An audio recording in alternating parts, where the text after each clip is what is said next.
Hey, what's going on, everybody? It's Jamel Gibbs, your family-oriented entrepreneur. Welcome to another podcast episode. This is the Business and Investing Podcast, where you learn all things business and investing related. Today, we're going to talk about the holy grail of real estate investing and marketing. In my opinion, I think this is the absolute best way to find deals in any market. It's scalable. There's nothing else that compares to it. And it made me a ton of money over the last 20 years of investing in real estate. This is probably one of the only ways that I know of. I'm sure there's probably another way or two that you can do it. But honestly, this is probably one of the only ways that I know of to really drive consistent deals and know how much you have to put out in order to get a return on your investment. And that's direct mail.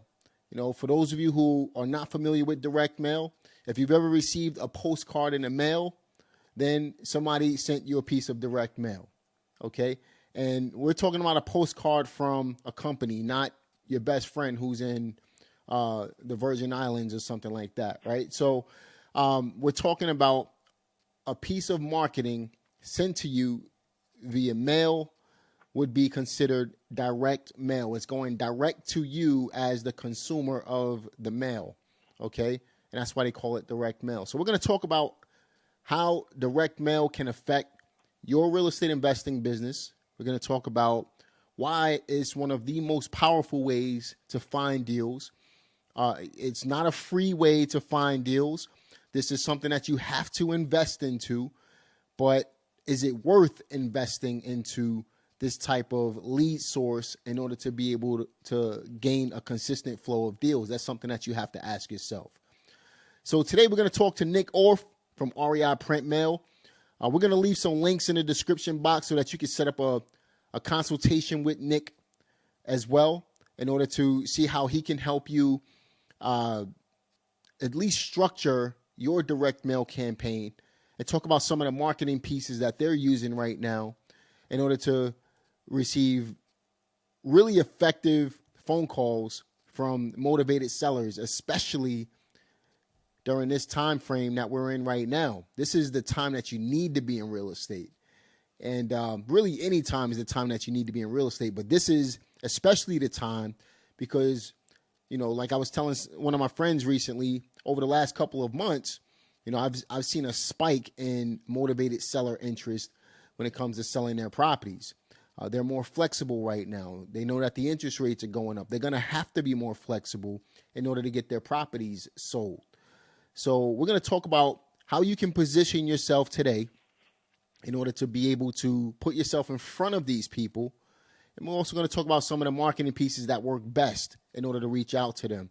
Maybe even some of the markets to tap into as well. My man, Nick Orff, what's up, bro? What's up, man? Thanks for having me on. Oh, man, it's a pleasure, man.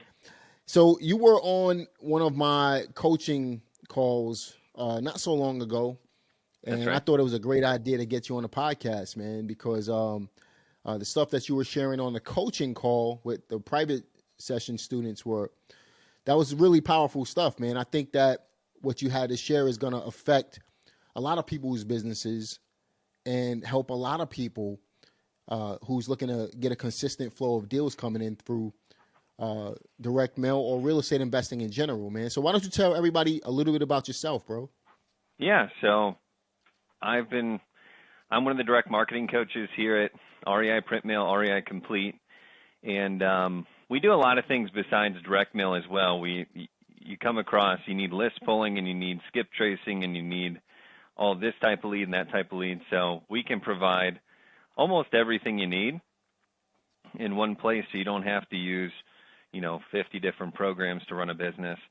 So, and we dumb things down to where it's simple, it's usable, it's scalable, like you said. And we specialize in really just knowing the markets. We track data across the whole country. We send roughly 8 million mailers out per month nationwide. And so we see the data that comes back. Is absentee performing? Is vacant performing? Is this postcard working in California? Is this check mailer or any of these other mailers working?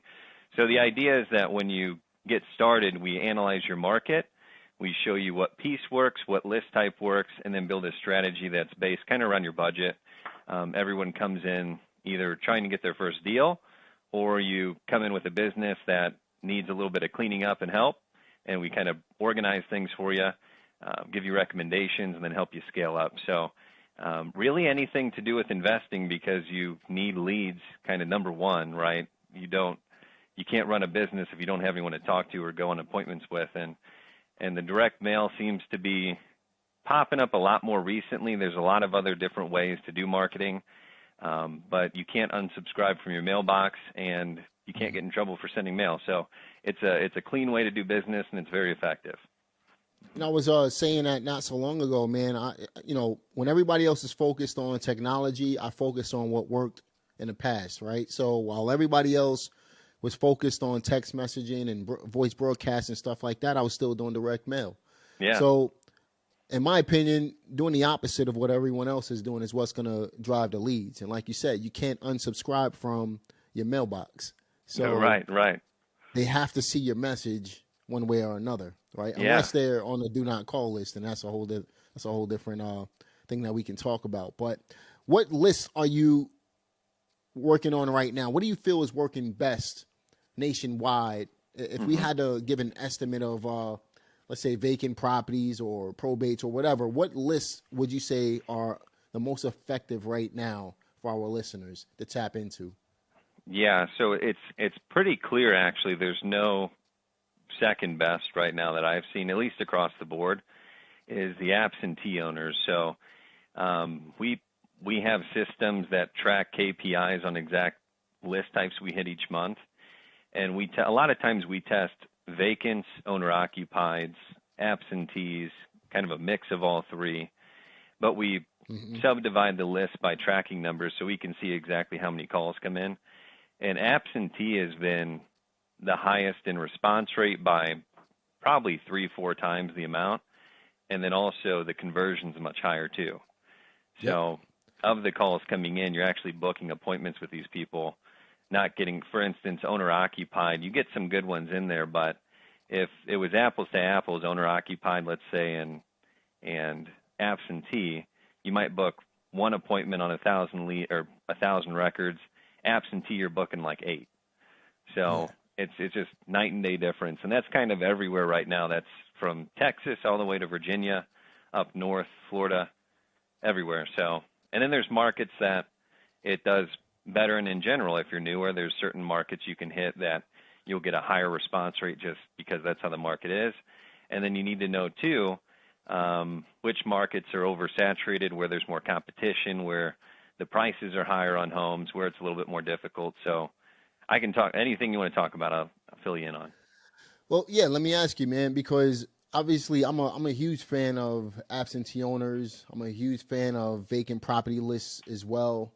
And obviously there's a difference between the two. An absentee owner doesn't necessarily mean that the property is vacant.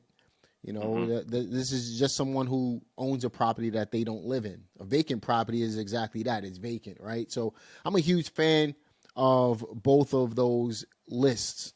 And I feel like, especially with absentee owners, it provides, I had a program that it used to be my flagship program back in the day. I used to call it the Property Umbrella Blueprint.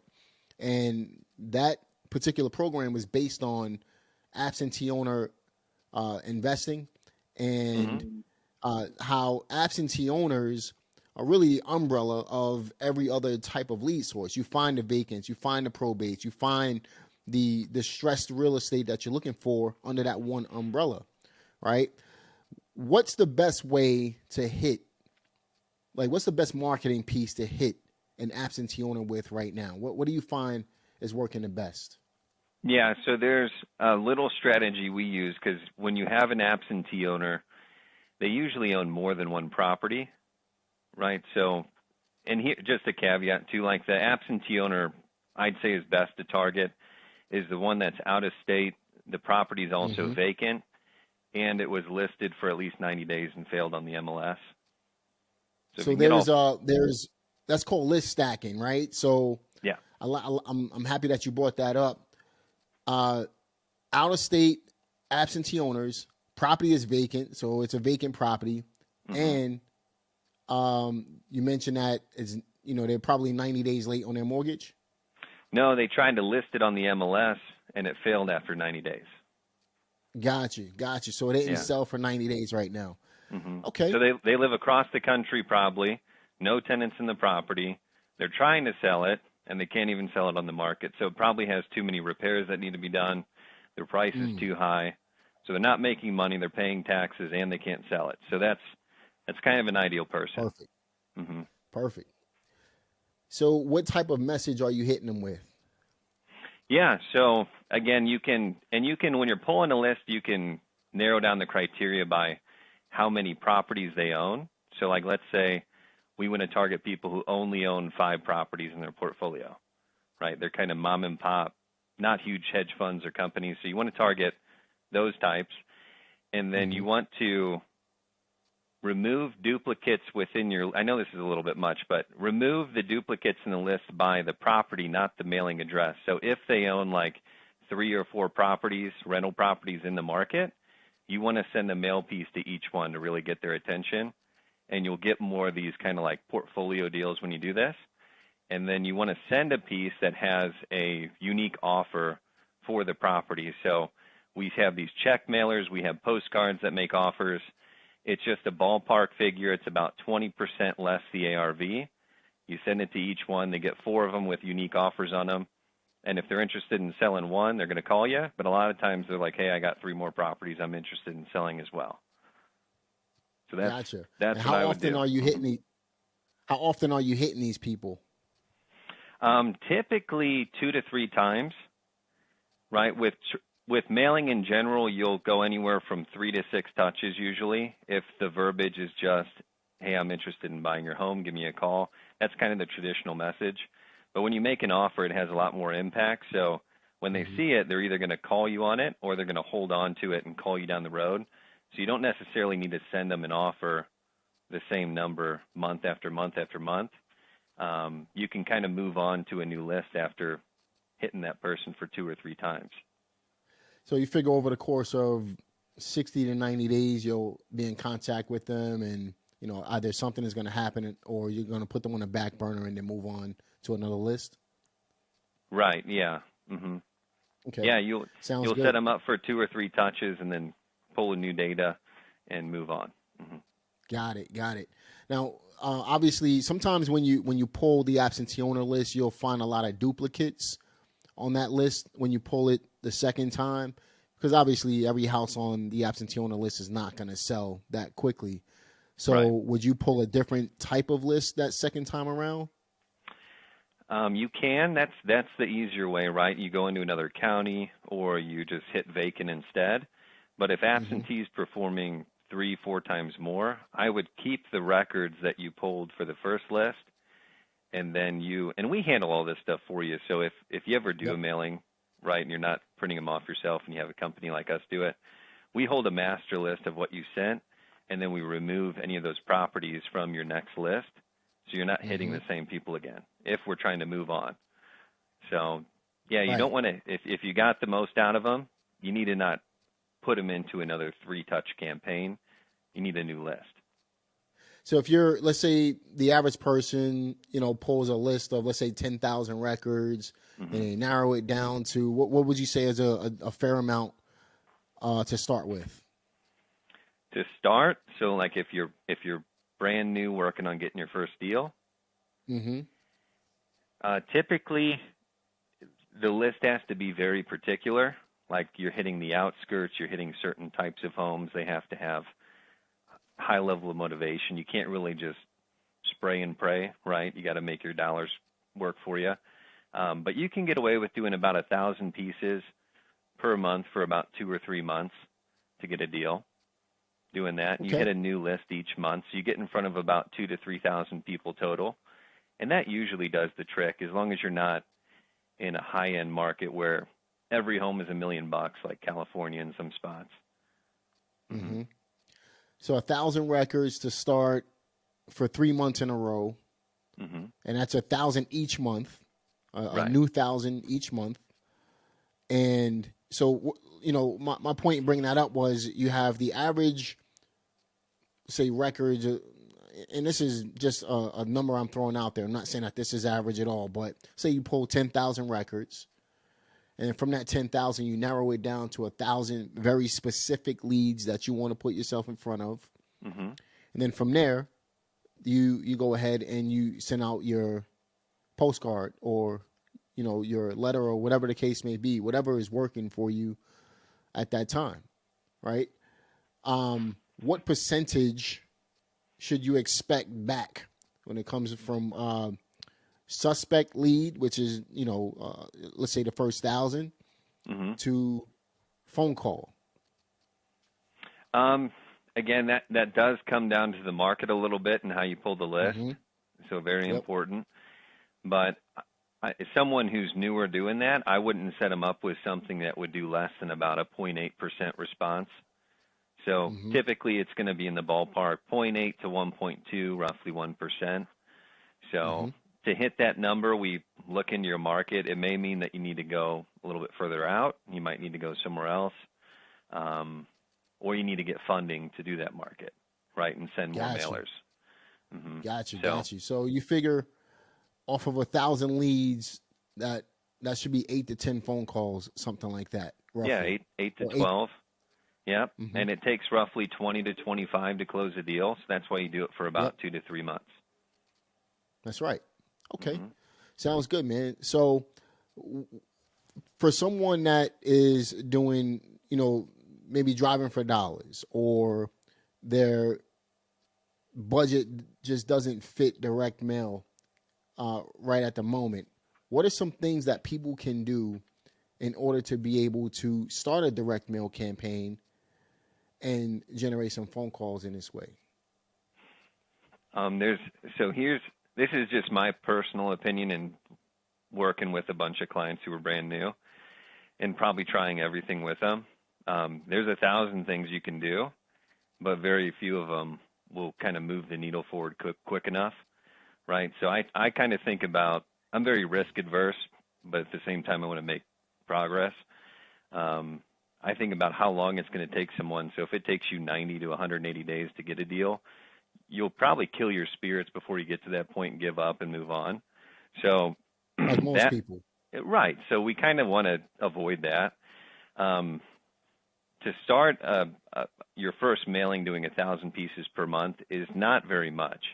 It's a few $100. So if you have a budget of $100 or $200 now, and you only need to get 100 or 200 more to do it, I would recommend working overtime at your current job or pick up a side hustle where you can collect that money to do it, because then you can reach 1,000 people at once. You have all your time to still work, and you're only taking a few calls. We said 8 to 12, right? So it's much more manageable, and you're not just trying to call 1,500 people to close a deal in between work and taking care of kids and all this stuff. So I would say put your time would probably be more well spent making the extra, doing an extra hour of work or so a week or every other day or something. But on a side note, if you can create some sort of lead generation yourself, like driving for dollars, taking a different route to work and back home every now and then and snapping some photos is a good idea. And we can add that to a list that you can call. Those leads are typically really good. And also, too, like a lot of people are open, and I was surprised. I gave this recommendation to reach out on Craigslist and different friends and family members and see if they're willing to take pictures for you. Give them a little cut of your deal if you close it. But you can get a team of people, 5, 10 people, collecting data for you around the city and taking photos. And that's been really helpful, too. So work a little bit overtime, reach out to friends and family, and build a little team to drive around and do driving for dollars for you to collect data. And then when you're ready to mail, kind of put all that together, and you got a good start. That's what I'd recommend. That's right. So drive for dollars. Obviously, you got to skip trace those leads and then send it over to Nick, and then he'll go ahead and send out a mailer to it, right? Or just get the list and then do the same thing. Send the mailer. The whole point is to be consistent with something that's going to help you drive leads into your business. The more consistent you are, the more money you make over time. Um, Obviously, there's going to be at some point you're going to receive these phone calls from people who just want you to remove them from the list, right? Do you count those as phone calls as well as part of your KPIs, or are you just going directly after the people who provide you with the information? Let's say the 10 to 12 that you were talking about, where you can potentially make an offer on those. Yeah, so the 10 to 12 you get does factor that in. So Okay. that's pretty typical. So I'd say maybe realistically, maybe 3 or 4 of those are going to say, take me off the list, or I'm not interested, or yeah, you can buy it for $1 million, just something outrageous, right, Mm-hmm. that you can't work with. Now you can keep them in your system to follow up with later. Obviously, they called in, they read it, so they may have interest down the road. But it's the people that are interested that call in. So you should probably get 3 or 4 that say no, and then the rest are kind of on the fence. And then every now and then you get one that was just perfect timing. So the ones Gotcha. that are on the fence are the ones we're interested in. You got 10% you'll never close, 10% you'll always close, and 80% kind of right in the middle. Mm-hmm. Those are the people that you just book the appointment, get out there, and find out as much as you can and work it best you can. So realistically, someone should at least try to budget for 3,000 leads in order to be able to close their first deal. Does that seem fair? I mean, obviously that's absolutely. market dependent. It's market dependent. No, if we don't need to worry about budget as much, if you need to stretch it, 1,000 pieces for 3 months that's the same thing. We're just stretching it over a 3-month period. Mm-hmm. If you're ready to get that deal in the first month, 3,000 would do it. Yeah, for sure. Mm-hmm. Cool. And what would you say 3,000 would look like financially for somebody looking to do something like this? Depending on the piece we send and the market, like a postcard is around 50 cents or so. Some of the check letters are about $1. So it'd be between 1,800 and about $3,000, somewhere in there. Okay. Mm-hmm. Sounds good. Now, if we wanted to provide our listeners with a step-by-step approach to getting their first direct mail campaign going with you guys, what would be the step-by-step process to this? That would be booking a call on my calendar, right? It's 15 minutes, introduction. I'll leave a link in the description box for that, by the way. Yep, we'll go over your market. So we're going to break down exactly what's going on in your market, what's working, what's not. See if it makes sense for you. And if it does, we'll build a strategy around it. And that's what that is. It's a strategy session, see if we're a good fit for one another. And when you're ready, we kind of tee you up with some recommendations and advice. Jamel's going to hook you up with that as well. And then we launch the mailing. And then you kind of clock's ticking. You got about 7 days before it hits. And then you start getting calls. And then my text line's open, Jamel's open, most likely. And then you can reach out when you need help along the way. And it's a process. You're going to have questions that come up that you would not know are going to come up until you actually go into the process, and then you get help along the way. So just book a call. Got it. Mm-hmm. Cool. So number one, you schedule a call with Nick. They're going to really sit down and help you structure the campaign. Number two, you go ahead and you decide on which way you want to go. You come up with your budget and things like that. Send out the campaign, do what you got to do, start getting phone calls in. And then Nick has another team on the back end that'll help you really get the deal structured and make sure that you have an effective campaign going. So, I mean, you can't really lose.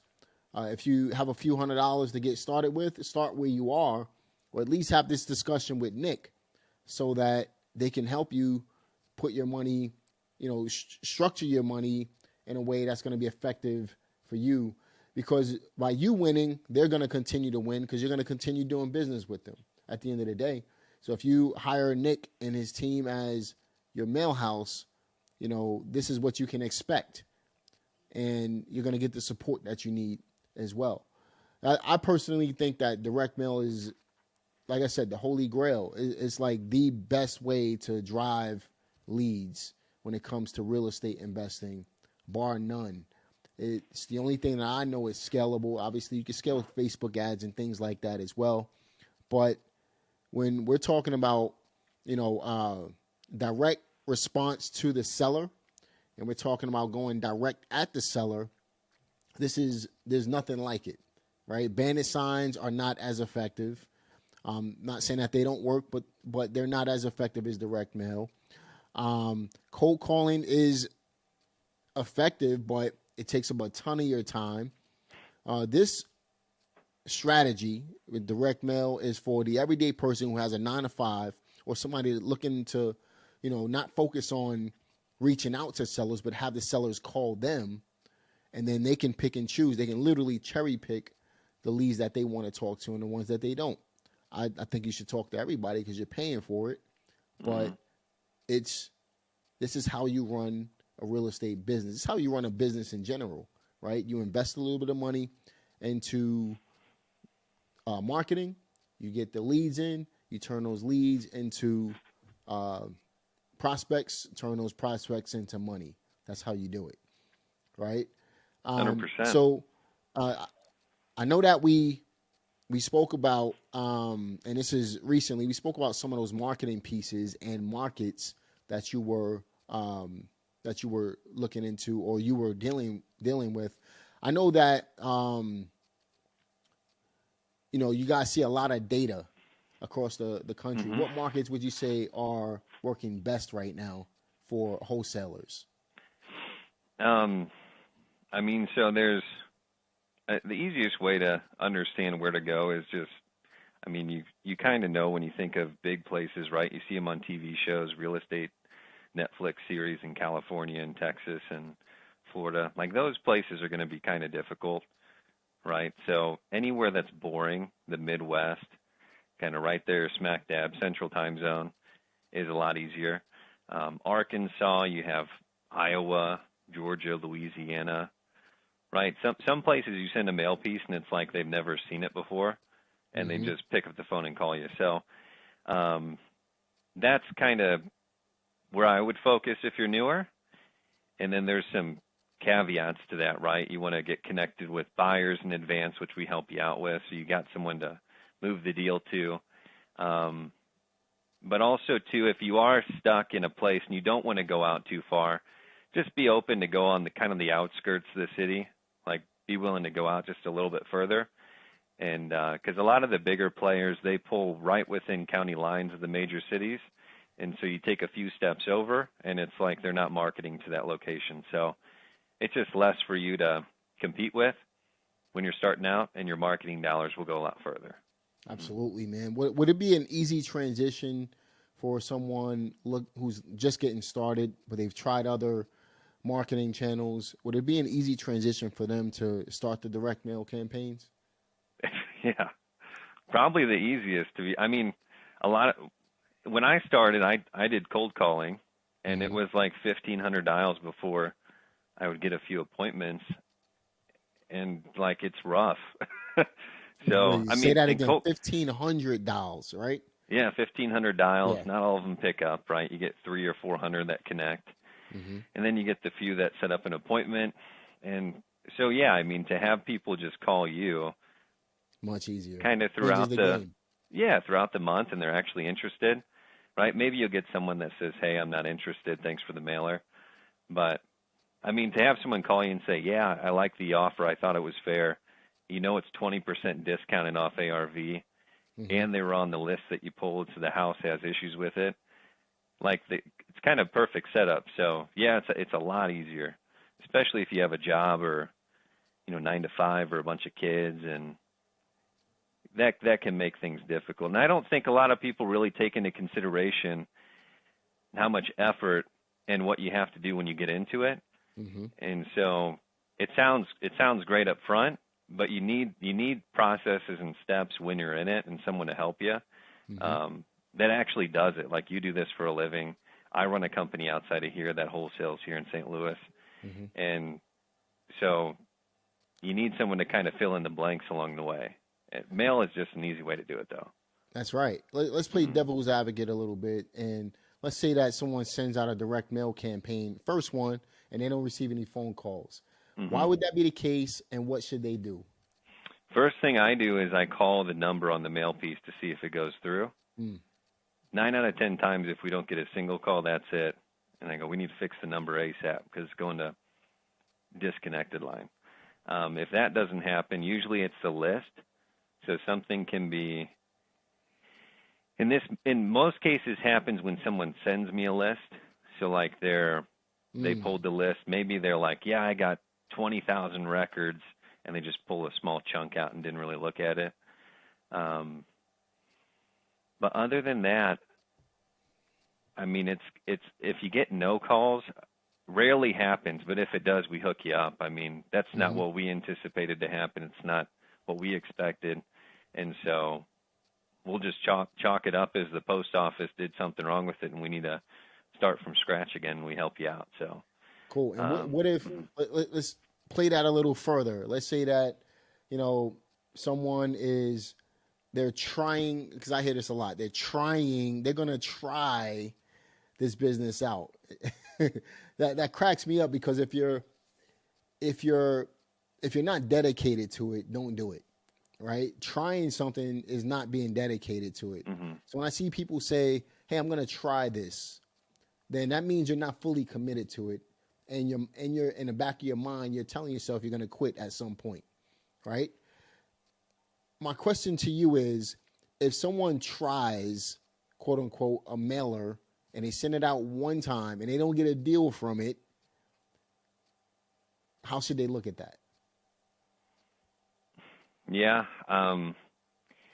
that's why we don't typically have people just ordering online, because usually they come to us first. Like, if it doesn't make sense, we won't ship it, and so at the least you'll be going on appointments or booking calls and getting a response. So if you don't close anything from that, I would say it's probably not a lead issue; it's a conversion issue. Let's get on a phone call and see what you're saying to these people. So, but if you're just trying things out and you just wanted to see what it's like to pick up a phone and you didn't really care to go out there, then that's a whole nother issue, right? Exactly. So, I don't know. I'd have to play it by ear on that one. If someone they just have money to put into it and try things out for fun, I mean, you're probably not fit for the game. My man, that's exactly where I was going. Like, I don't want to waste your time. Exactly. And that's kind of where I was going with it, man. And a lot of people say, I'm going to try this. I want to, I'm going to see if this works for me, and I'll, my point is, if you're not fully committed to it, don't do it. Well, it's kind of like, this is a business. You play sports, or have you? Yeah. I never did, but I mean, I couldn't imagine saying I'm going to try out for I want to play in I want to do the Olympics, right? I'm going to try out. And you just put in like a week's worth of work and then expect to get the result that everyone else does. Right. Like, you can definitely tell when someone talks to you where they're going based on their time horizon. So if they're talking in like weeks or just days, then you can tell they jump around from thing to thing to thing, and they kind of scratch the surface level of it. And they never really get down to actually seeing any results with anything. But if you talk to someone and they say, yeah, this is what I want to do for the next 5 years, and I'm going to do the same thing over and over and over from morning to night, and I'm going to get better and better at it over time, and then I'll be there, like, those people are going to make it. So I check how long your horizon line is, and you get a good sense of if you're even going to do good yourself or not.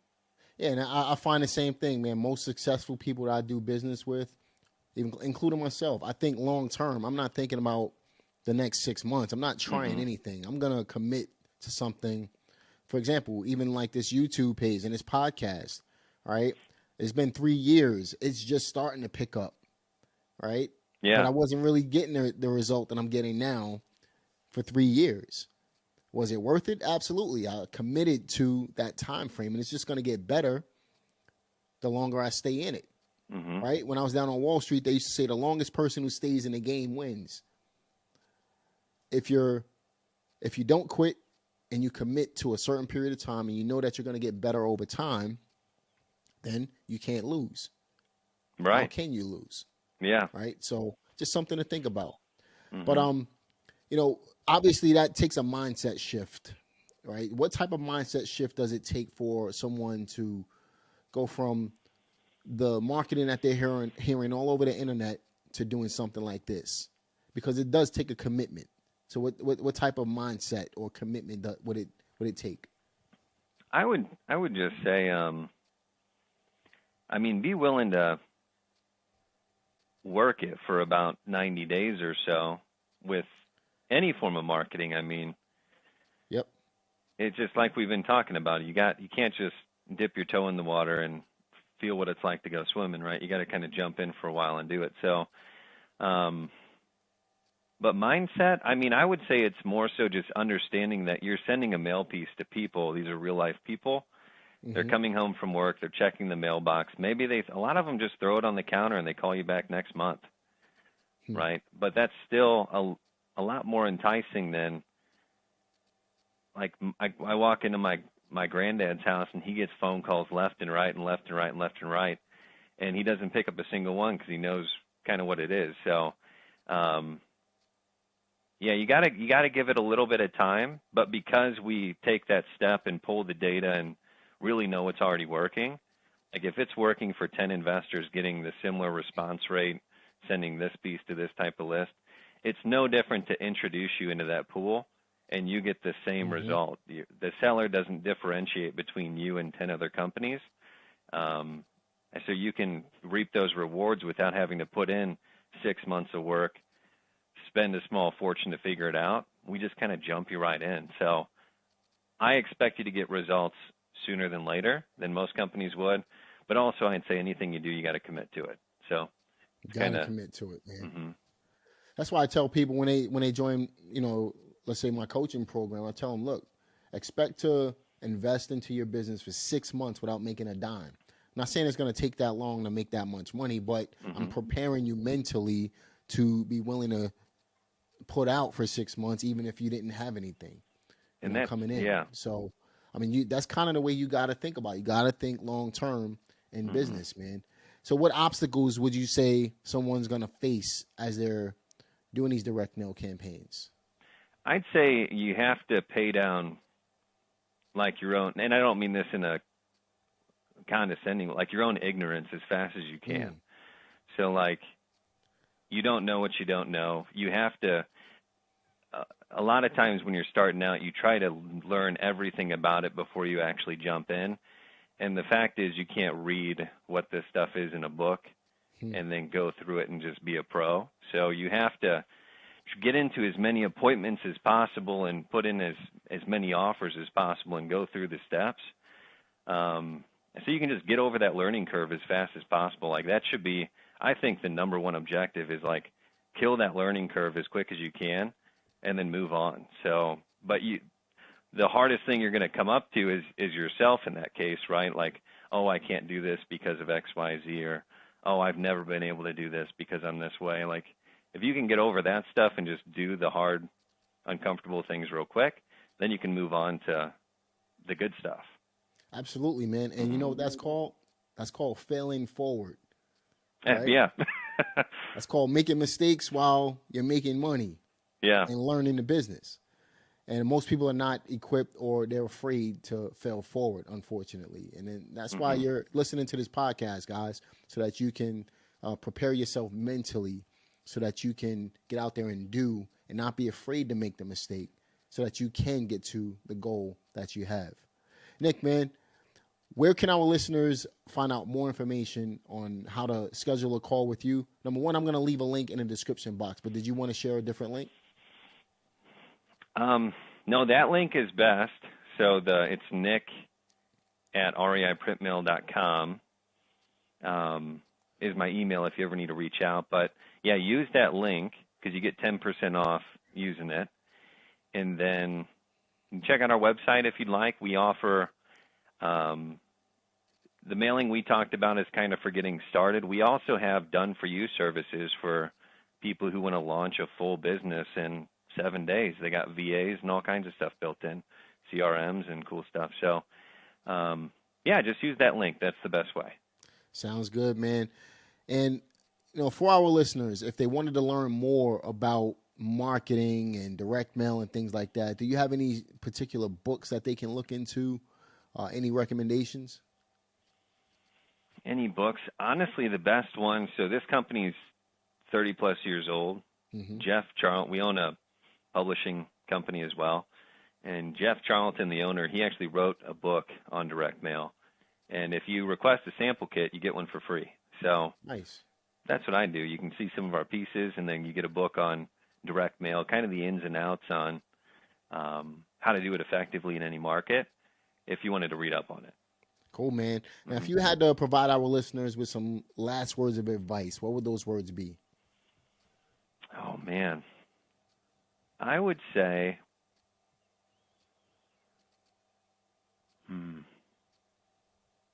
I would say just follow a process and expect not to, like you said, see the results. I mean, do it without expecting anything in return at first, and just pay down kind of like that ignorance as fast as you can. And if you need to go to people to do it, like Jamel or a program, that's a way you condense years worth of time into a month's worth of learning, and you just saved yourself all that time.